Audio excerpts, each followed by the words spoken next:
When I play one of these Pachiokun games, and there are a lot of them, I have to remind myself that this is a game series that wasn't made for me. I'm not a fan of pachinko. Even if there wasn't the geographical issues with that, I think pachinko is boring. It goes right next to slot machines in the "if you want to gamble, why don't you play something that's actually a game" category. Pachinko was the real Japanese national pastime. A gambling game where you bought a certain number of ball bearings, launched them up a machine so that they'll fall down a pegboard, and then if they hit the right spots, more ball bearings came out.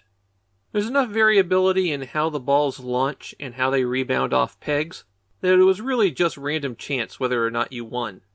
When you were done playing, you took your balls over to a prize counter, and then took whatever cheap token prize across the street to trade it for actual cash. Pachiokun is the definitive pachinko video game series of the 80s and 90s, with roughly 20 games across 7 years. But Pachiokun's days were numbered even before it got started. We're in the 90s now, and by the end of the decade, electromechanical pachinko machines like this will be all but gone. They'll be replaced by what are essentially video slot machines that retain just enough features of pachinko to dodge the Japanese gambling laws. The story in Pachiokun 3 is that the popularity of pachinko is plummeting. Now the town, with a population of 1,000, has only 15 pachinko parlors. This is obviously a serious issue, so the king of pachinko sends Pachiokun out to fix this by breaking the bank at every pachinko parlor in town? Yeah, that part doesn't make a whole lot of sense. When you start, you're in front of the Pachinko King's palace, and that's where you go to save. This is the first Pachiokun game with a battery backup, so no more long passwords. And then you can do the parlors in any order. Each of the parlors has their own style of pachinko machine, so there's 15 distinct ones that you can play.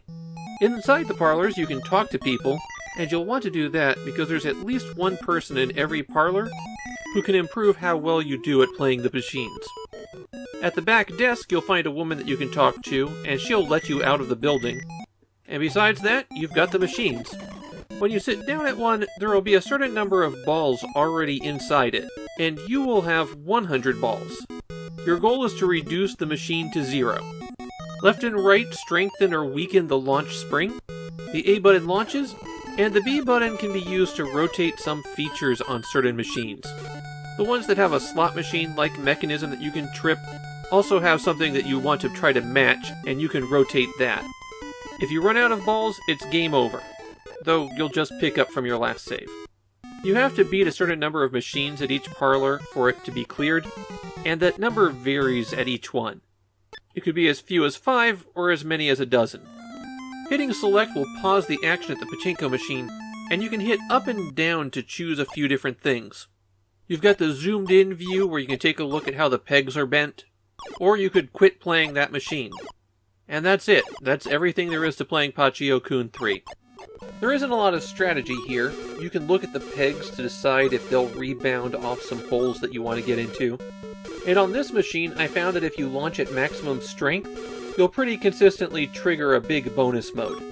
And since maximum strength is the only setting that you can consistently hit, finding something there was pretty significant. Obviously Pachiokun was popular at the time, but what about today? Well, he seems to have fallen to the wayside. If you want a boxed copy of Pachiokun 3, apparently Book Off is selling them as of last week for 100 yen each, which would be their "we can't give this away" price. I will say that Pachiokun 3 is the best pachinko game on the Famicom so far. You've got a good variety of machines with some varied behavior among them. But at the end of the day, it's just pachinko.